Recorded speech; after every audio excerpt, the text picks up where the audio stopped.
personally, like, I don't know. So I this might be an interesting philosophical or like conversation to have some other time, but like, are you guys familiar with the ontological argument for the existence of God? So the Somewhat, not ontological one is the like everything has a purpose one, or is that the teleological one? Everything has I'm a sorry, I get those cause. two. That's the Kalam. Okay. No, the I get those two ontological mixed is up. basically it's an a priori argument. So basically, it's that if God being a necessary being and the most powerful possible being you can imagine, he would have to exist in every possible world by definition of who he is. Therefore, he exists in this world. That's essentially the argument. It's a bit more complex than that, but I like to think that carries over into fiction and all the possible worlds we can imagine. I don't know if that's the most philosophically coherent thought, but that's kind of where my mind goes. So I like to think in any possible fictional world that someone has thought of, God exists there, the same God that we know.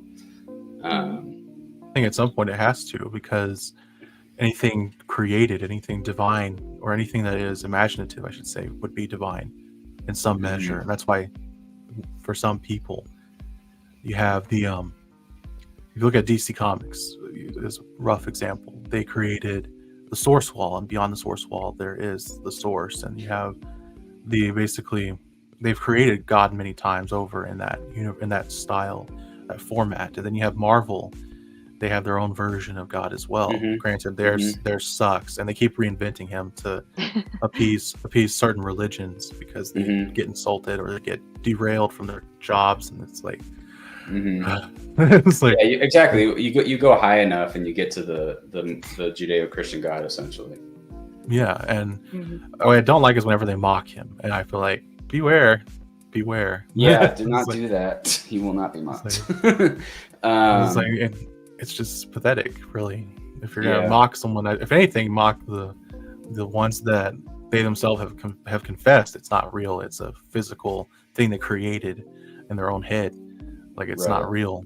There's certain ones that they create physically idols of, and they say themselves, like, yeah, that we invented this. The concept of it was invented. Whereas Jesus, there's proof of his existence. They found evidence of it over so many centuries. They keep finding proof, and then the other ones, no proof. The only proof is that it's fake.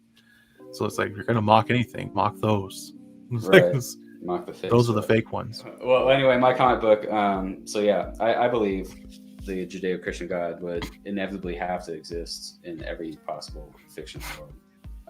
But so I created one where aliens aren't demons, but there is an alien species genetically close enough to humans that could actually breed with humans and create a different race.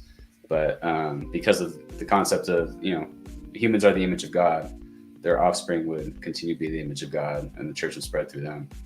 I kind of ran with that idea, but I think aliens that are not the image of God would have to be either like angelic-like, in that they're not receptive of grace and salvation like the image of God could be, or they'd have to be completely evil like a demon.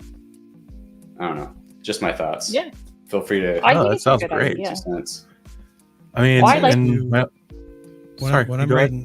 when I'm writing like fantasy or books or worlds and universes, I either go like a traditional kind of way and like base it slightly or mostly on history, and then have like, generally like a god set up as the way it is, or I just exclude it entirely.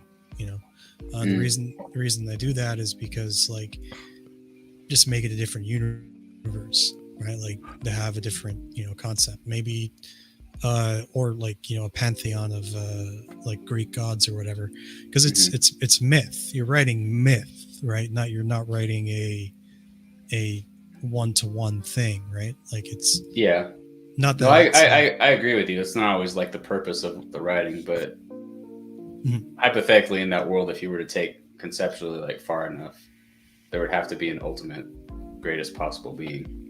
It's like, even if the Greek pantheon were real, God would still have to be real. Yeah, I don't think the Greek pantheon's real. Obviously, I think God they are real. Well, yeah, real in like maybe a demonic sense, but not like God's the way the Egyptians thought of them, for example. But I think what God showed, in Exodus is like these things are real, like you say they are, and they are who you say they are, they're still not as powerful as me. Yeah, I think that's a fair take.